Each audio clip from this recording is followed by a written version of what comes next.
Today I'm going to talk with Athletic Tennessee beat writer David Owens about the weirdest, funniest catfishing story in recruiting I've heard in a very long time. And all that's coming up after the bumper. What do you mean you don't subscribe to my son's YouTube channel?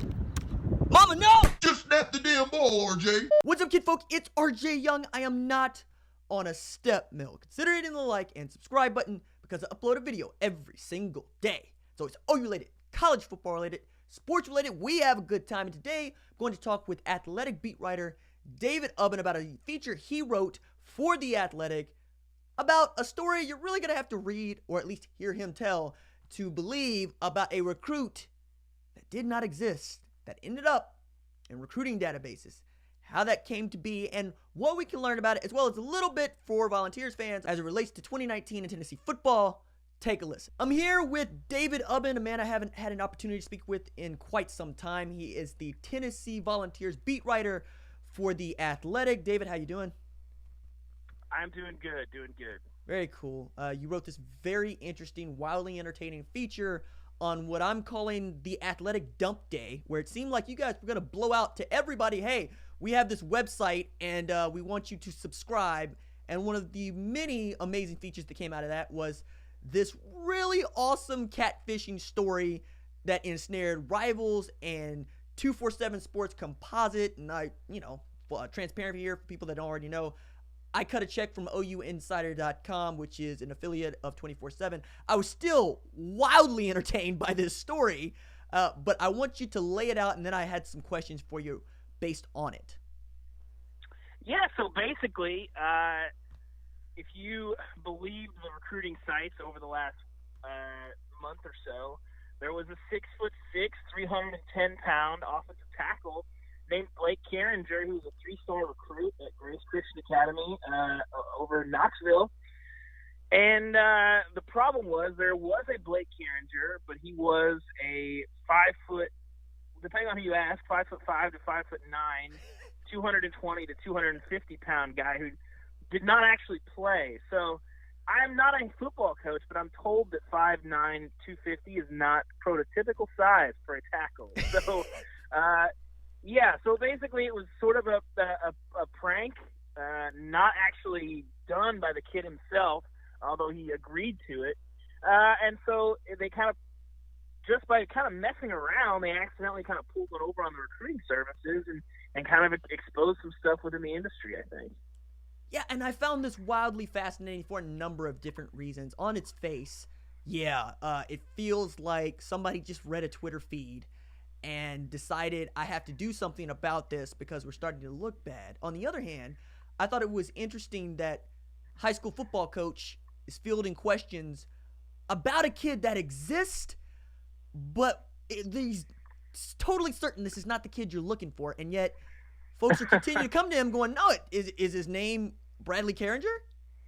And he's like, well, yeah, that's the thing. Yeah, the coach was sort of caught off guard. I don't think he really even knew until a little bit earlier this month that this situation had sort of happened because he hadn't really been impacted by it. And then all of a sudden he's got reporters calling him.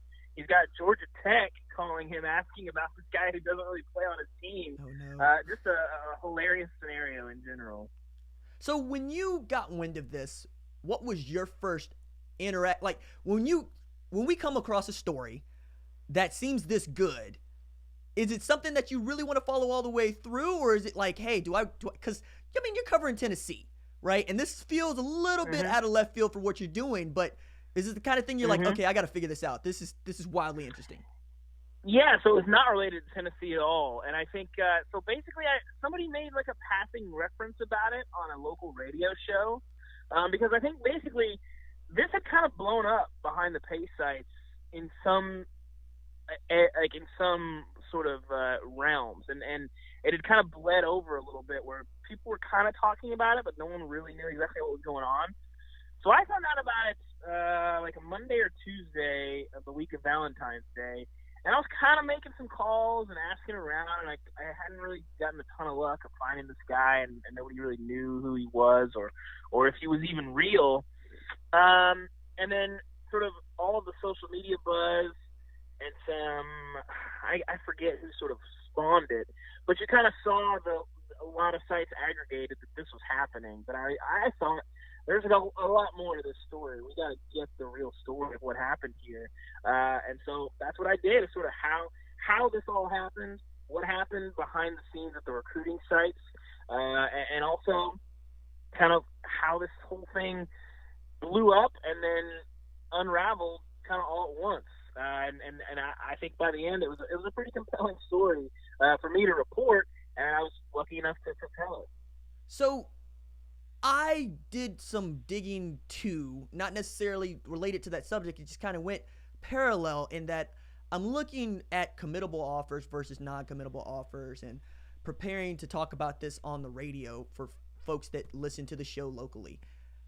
And one of the things I found was Ross Dellinger did a great piece for Sports Illustrated talking about how many offers go out relative to what schools. And he listed 2 schools that had sent out well over 440 offers in this past cycle. And one of them was Syracuse and the other one was Tennessee.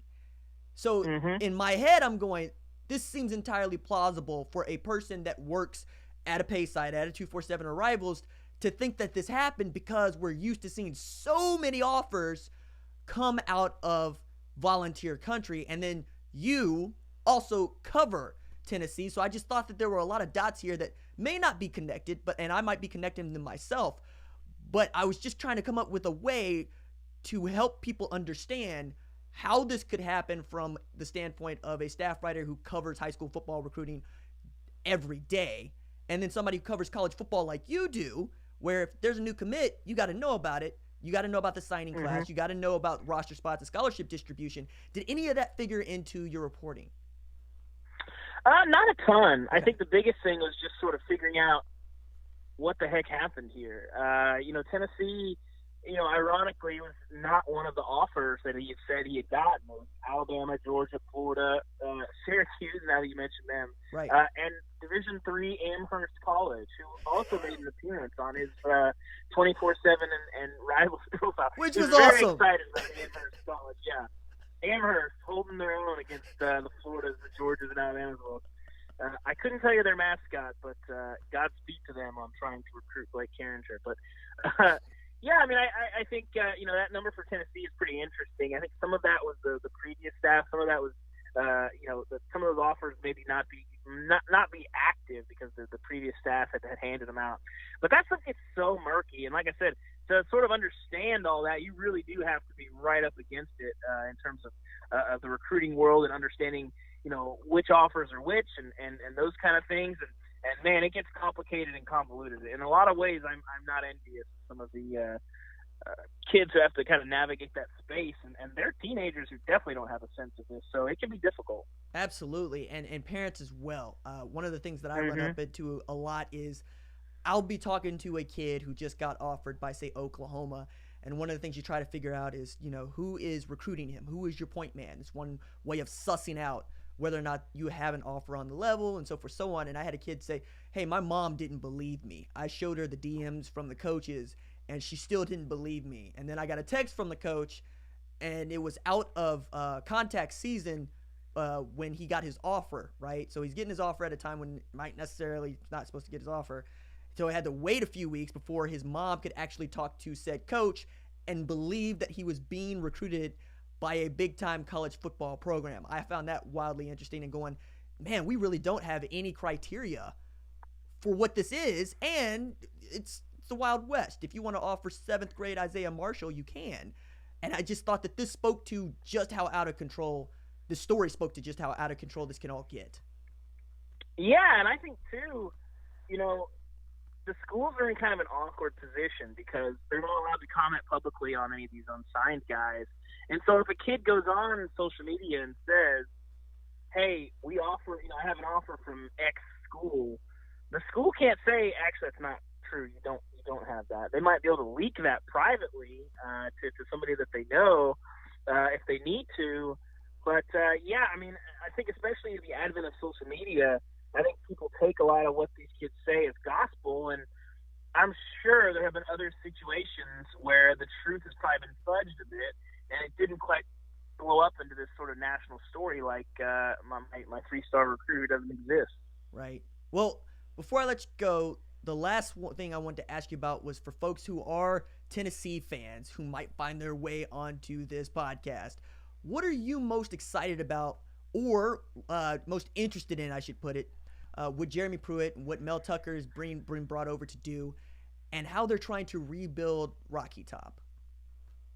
I mean, I think the biggest thing is sort of just flipping the roster.